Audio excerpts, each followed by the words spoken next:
দর্শক, দেশযুগের এই পর্যায়ে জেনে নেব বাজারের খবর। চট্টগ্রামের বাজার দর জানাতে আমাদের সাথে যুক্ত হচ্ছেন সহকর্মী রাজীব বড়ুয়া। রাজীব, বাজারে আজ কোন কোন পণ্যের দাম বাড়তি রয়েছে? বিশেষ করে সবজি, চাল, পেঁয়াজের দাম কেমন আছে? কাজেরই শুভ সকাল। চট্টগ্রামের বাজারে সবজির দাম গত সপ্তাহের তুলনায় কিছুটা কমেছে, কিন্তু তাও আসলে সাধারণের নাগালের বাইরে। গত সপ্তাহে আপনি জানেন যে পয়লা বৈশাখ চৈত্র সংক্রান্তি ছিল, এবং চৈত্র সংক্রান্তিতে সবজির ব্যাপক চাহিদা থাকে আমাদের দেশে।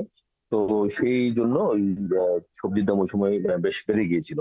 তো এই সপ্তাহে এসে সেই প্রতিটা সবজি আমরা দেখছি যে কেজি প্রতি 10-20 টাকা কমেছে, কিন্তু তাও আসলে নাগালের সাধারণের নাগালের মধ্যে নেই। যেমন ঝিঙ্গা বিক্রি হচ্ছে 100 টাকা, গত সপ্তাহে যেটা 120 টাকা ছিল। কাঁকরোল 160 টাকা ছিল গত সপ্তাহে, যেটি 160 টাকা ছিল, এবার এই সপ্তাহে বিক্রি হচ্ছে 140 টাকা। তেমনি করে অন্যান্য যে সবজি রয়েছে, বিশেষ করে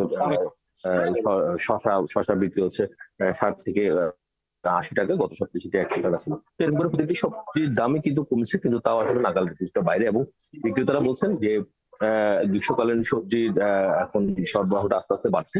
সামনের দিনে হয়তো সেই সরবরাহটা আরো বাড়লে পরে তখন হয়তো দাম কিছুটা কমবে। এর মধ্যে লেবুর দাম আমরা দেখেছি যে রমজান উপলক্ষে যেরকম বাড়তি ছিল, তার অর্ধেকে লেগেছে। তো বড় যে লেবুগুলো, সেই লেবুগুলো এখন 10 থেকে 15 টাকা প্রতি পিস বিক্রি হচ্ছে। আর এর বাইরে মুরগির কথা যদি বলি, মুরগিও গত সপ্তাহের তুলনায় কিছুটা কমেছে। যেমন যে ব্রয়লার মুরগি, যেটি গত সপ্তাহে বিক্রি হয়েছিল প্রায় 200 থেকে 210 টাকা, সেটি বিক্রি হচ্ছে 180 টাকা। সোনালী মুরগি, যেটি 330 টাকা ছিল, সেটি বিক্রি হচ্ছে 280 থেকে 290 টাকা। তবে দেশি মুরগির দাম গত সপ্তাহেও যে পরিমাণ দাম ছিল, সেই দামে বিক্রি হচ্ছে 630 টাকা করে। তবে এর মধ্যে আমরা দেখেছি যে পয়লা বৈশাখ উপলক্ষে খাসির মাংসের দাম বেড়ে গেছে, যেটি আমরা এতদিন ধরে বিক্রি হচ্ছিল 1200 টাকা করে, সেটি এখন বিক্রি হচ্ছে 1250 টাকা করে। তো এই বিষয়গুলো আসলে দেখভালের জন্য যে বিষয় রয়েছে, যে ভোক্তা অধিকার এর আগে যে অভিযানগুলো চলছিল, সেই অভিযানে এখন কিছুটা ভাটা আছে।